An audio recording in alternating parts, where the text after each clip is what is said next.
భారత రాష్ట్ర సమితి పార్టీ భద్రాద్రి కొత్తగూడెం జిల్లా కమిటీ పక్షాన రేపు తెలంగాణ రాష్ట్ర ముఖ్యమంత్రిగా ప్రమాణ స్వీకారం చేయబోతున్న రేవంత్ రెడ్డి గారికి శుభాకాంక్షలు తెలియజేసుకుంటూ మరి 60 సంవత్సరాల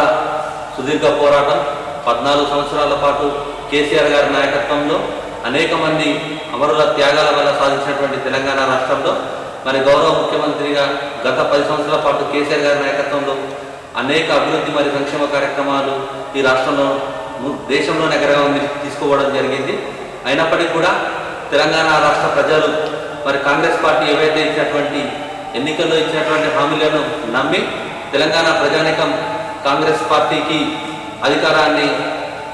అప్పచెప్పడం జరిగింది. మరి ప్రజల అభిష్టం మేరకు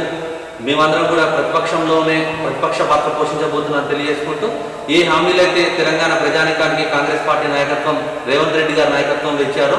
ఇచ్చినటువంటి హామీలన్నీ నెరవేర్చాలని, ఏవైతే 6 గ్యారంటీల పేరు మీద ఇచ్చినటువంటి హామీలే కాకుండా మరి మీరు చెప్పినటువంటి జిల్లాకు ఒక మండలానికి ఒక ఇంటర్నేషనల్ స్కూల్ అని మెగా డిఎస్సి విడుదల చేస్తామని చెప్పి, నిరుద్యోగ వృత్తి పేరు మీద 4,000 రూపాయలు ఇస్తామని చెప్పి అనేకమైనటువంటి హామీలు, కొన్ని అమలు సాధ్యమయ్యేటివి, కొన్ని అమలు సాధ్యం కానిటువంటి అనేక హామీలు కాంగ్రెస్ పార్టీ నాయకత్వం ఇవ్వడం జరిగింది. ఖచ్చితంగా ప్రతి హామీ నెరవేర్చేంత వరకు తెలంగాణ భారత రాష్ట్ర సమితి పార్టీ కార్యకర్తలుగా మేము ఎప్పుడు పోరాటంలో ముందుంటామని తెలియజేసుకుంటూ, అదేవిధంగా ఇవాళ అకాల వర్షం వల్ల మరి ఈ జిల్లాలో అనేక మంది రైతాంగం పంట నష్టపోయి ఇబ్బందులకు గురవుతున్నారు. మరి రేపు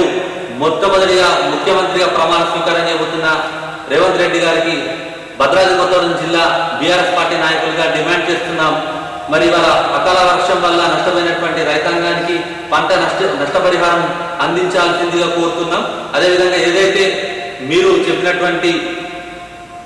12,000 రూపాయలు రైతులకు ఏవైతే ఇస్తామని చెప్పారో ప్రతి ఎకరానికి ఖచ్చితంగా ఇచ్చేంత వరకు కూడా మేము పోరాటం చేస్తామని తెలియజేస్తున్నాను.